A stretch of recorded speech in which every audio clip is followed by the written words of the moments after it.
Now to our GMA cover story. People magazine is pulling back the curtain on Harry and Meghan's new life and what they've learned on the difficult path to get here. ABC News royal contributor and co-author of Finding Freedom, Omie Scobie, joins us now with inside details on the power couple's next chapter.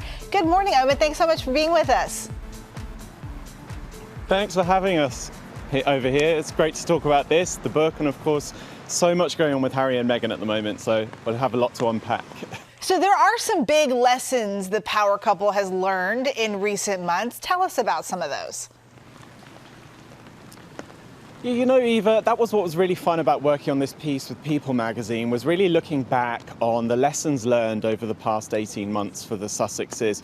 You know, we saw them really take that giant leap to speak up for what was important for them, putting their family first, putting their mental health first. And as we heard in that Oprah interview, they really went through a lot to get to that point. And, you know, now they're at a point where they're able to look back and reflect and feel like it was all worth it. And I think that's what's been fun about updating the book too. We're sort of drawing a line under everything that's happened in the past and now looking very much forward into the future.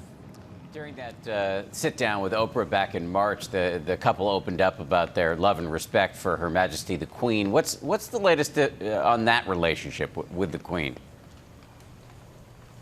Well, Dan, I'm so glad you asked that because, of course, we did release some details from the book this week. And, of course, the British tabloids did what they did best. They took a centimetre and ran a mile in the opposite direction with it. I spoke to sources close to the couple who spoke about their disappointment in the institution of the monarchy and the sort of lack of accountability taken after some of the revelations that they made in the Oprah interview, particularly when it came to the racism claims.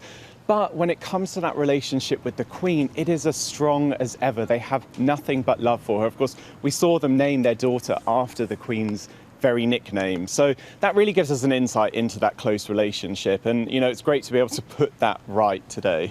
And as you know, there's been so much to be made about this royal rift within the family. So how are their family relationships with other royals at the moment right now?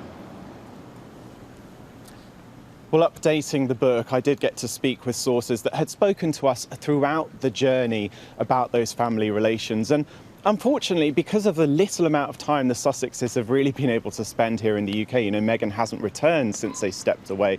Very little progress has been made when it comes to improving those relations with Prince Charles and, of course, with Prince William. We know between the brothers they're keeping it cordial at the moment. That door is still open, it's not shut, but there hasn't been much progress there. I think time still needs to do its job on that front, but you know, there's a respect on both sides. I think when I spoke with Kensington Palace sources recently, close to the Cambridges, they said that they understand that the Sussexes are doing their own thing now, and I think that that sort of resentment that we saw perhaps in the past, or we heard about from sources, has kind of started to dissipate, and that leaves a platform to hopefully improve those relationships moving forward.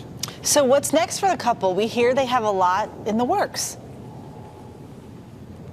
Yeah, you know, one of those lessons learned by the couple was it's okay to slow down. You know, we saw them jump from one big project to the next, especially when they moved over to the US, but they're on parental leave at the moment, enjoying that important family time from home. But we are about to enter a very busy period for the couple when they do return to work. We'll see those first projects from Spotify, the Netflix projects coming out, and of course, their own work with their charitable organisation, Archwell. That's something that they really want to be on the ground for. We know that they're at their best when they're interacting with people on those special engagements.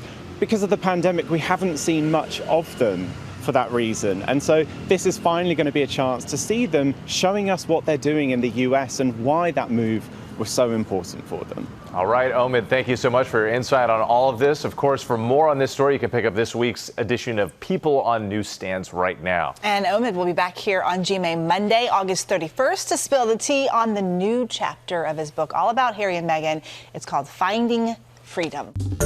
Well, hey there, GMA fans. Robin Roberts here. Thanks for checking out our YouTube channel. Lots of great stuff here. So go on, click the subscribe button right over here to get more of awesome videos and content from GMA every day, anytime. We thank you for watching, and we'll see you in the morning on GMA.